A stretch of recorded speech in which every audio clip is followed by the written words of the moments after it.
As the film opens, eerie sounds fill the air, and a terrified naked woman runs through a sea of rustling corn stalks. Horrifying images flash before our eyes, showing gruesomely severed and stitched body parts. But just when the woman thinks she can get to safety, a group of individuals, some of whom are wearing ominous full-body scrubs, attack her. In a brutal and terrifying twist, they brutally cut her head in two with a rusty chainsaw and revel like they've done something great. 15 years have passed, and we're introduced to Brandon, who is anxiously texting his girlfriend Wendy and making disgusting remarks. Unbeknownst to him, she is hiding under his bed, waiting for the right opportunity to surprise him.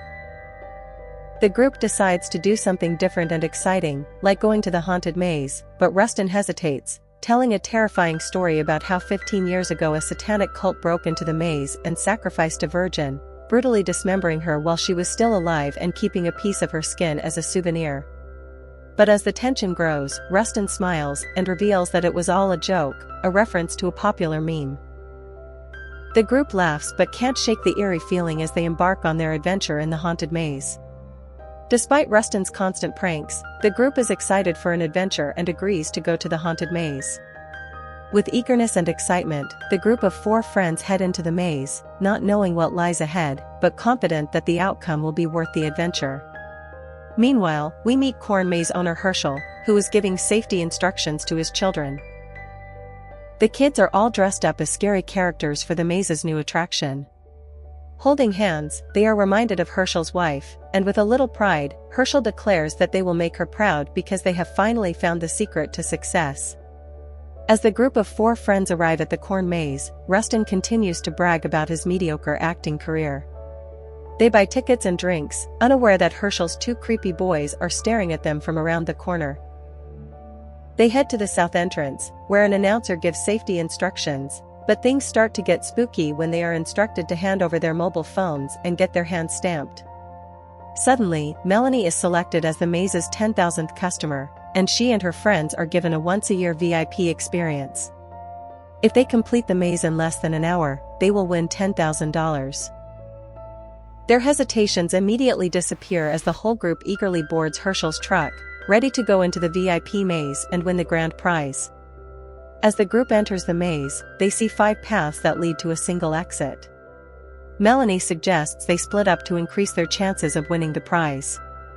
Despite Herschel's assurances that it's just a fun family corn maze and not a satanic cult, a sense of dread and ominousness hangs in the air. And their goal? They all split up, having no idea that they are about to make one of the biggest mistakes of their lives. As the group leaves, Herschel signals his children over the walkie-talkie, reminding them to stay safe and saying that safety is the most important thing. We get a glimpse of the 4 friends, and everything seems normal at first. They all wander around, trying to find a way out of the maze as quickly as possible, and sometimes encounter people in scary costumes. Alas, not all of these costumed people are innocent. Rustin encounters one of Herschel's sons, whose face is covered by a scary mask, and he backs away. Rustin mumbles about acting again, but when the other boy doesn't respond, he leaves. As darkness falls, Melanie calls out to her friends, but her calls go unanswered. She begins to fear that she is truly lost in the maze. The darkness of night brings new terrors, as Brandon's steps falter when he encounters Herschel's evil daughter, Gemma. She tries to seduce him, but when he refuses her, she attacks him and stabs him in the thigh with a knife. It's all just a trickery for her as she gives him a lead before he starts the hunt. Meanwhile, Melanie is ambushed by another of Herschel's masked sons, Deacon. In a desperate struggle to escape, she barely manages to injure him with a knife, but he retaliates by wielding a chainsaw. Panicked, she runs into the cornfields, but the sound of the chainsaw echoes behind her as the masked hunter begins to cut down the crop. On the other hand, Gemma reaches Brandon and drugs him. He passes out, and Deacon appears on the way. Gemma questions why he's here when he should be on the way, and he says that he lost the girl, i.e. Melanie. Sighing, Gemma asks him to take Brandon to the lab as she is trying to find Melanie. Meanwhile, Rustin mumbles in panic as he is confronted by yet another silent member of the Herschel family. Desperate, he turns his back on the disturbing figure and follows a mysterious trail of yellow balls. But as he approaches a sinister scarecrow in the field and prepares to throw a ball, his arm is brutally severed in a sudden, shocking attack. He bleeds from his wound as he is surrounded by two masked figures. They wave to an approaching truck, and we see Melanie emerge from the crops and comfort a fallen Rustin. Desperate to escape, Melanie tries to carry Rustin to safety, but her mumbling delays them. As soon as they are spotted by the masked men, one of them separates Melanie from Rustin, and the truck runs over Rustin, crushing him under its wheels. In the lab, heartbroken and angry, Brandon is strapped to a stretcher, his painful screams filling the air, while Gemma stands over him, wielding a tool that is ripping flesh from his body. She revels in his suffering, and enjoys the bizarre game she is playing. When the pain becomes unbearable for him, Brandon passes out, his body writhing in agony. But the bizarre game doesn't end there, as the lab door crashes open, and two members of the Herschel family, Bernard and Jack, drag in the wounded man who was stabbed by Melanie. They beg Gemma to save him, but she brutally declares him dead. As Wendy walks the other way, she encounters Andy and Kevin, dressed as clowns with friendly smiles on their faces.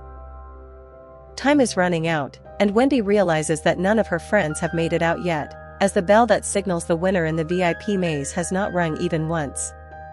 The two men offer her candy, but she smartly refuses and moves on with determination to take the prize money.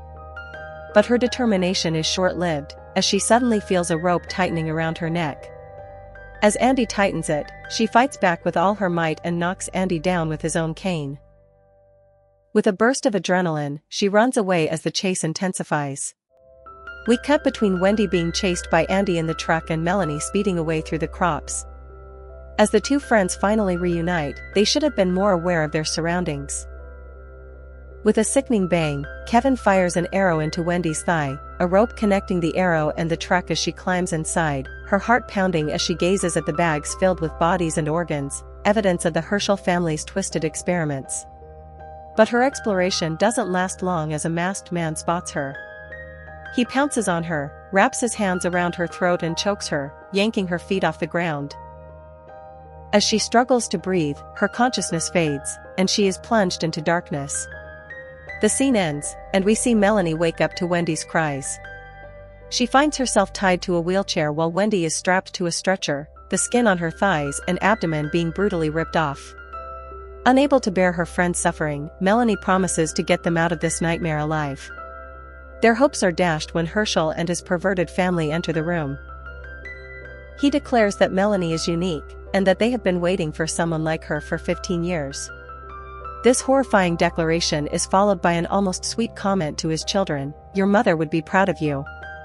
They say they can't kill Melanie right now, but Gemma happily says they can kill Wendy, since they've gotten everything they need from her. With a cruel smile, Herschel walks up to Wendy and stabs her.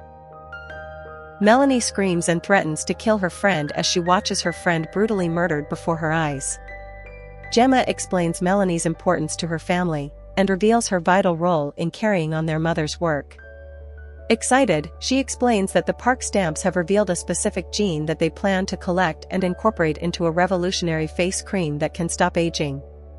But there's a twist. Melanie and her friends have an abundance of this gene, Melanie's most powerful gene. Her skin gene is so strong that it can survive for weeks after death. Meanwhile, the family has no idea that Melanie is preparing to break free of her bonds and escape. Melanie's mind races as she finally breaks free from her bonds, her heart pounding. She clutches the knife tightly in her hand and points it at her kidnappers. But as she looks around the room, she realizes the harsh truth that she is trapped. The Herschel family has cornered her in a 100-acre corn maze. She knows she cannot escape, but she can still thwart their plans. With determination, she turns the knife to her own neck and without hesitation slits her own neck. As the Herschel family watches in horror, Melanie's body falls to the ground. Her sacrifice is not in vain, as she has succeeded in shattering their twisted hopes along with her own. The story takes an interesting turn when the focus shifts to Sarah, Brandon's devastated mother, who is seen tirelessly distributing her son's missing posters in a tangled street market. As she moves from one stall to another, the audience gets a glimpse of the consequences of Melanie's courageous but ultimately futile attempt to placate the Herschel family. As Sarah stops at a face cream stall, feigning concern for Sarah's missing son, they give her a free face cream, claiming it can comfort her in her time of need. The film ends with a haunting melody as Sarah's face grows younger, and she wonders if the cream contains eucalyptus, as Brandon used to keep his room scented with it.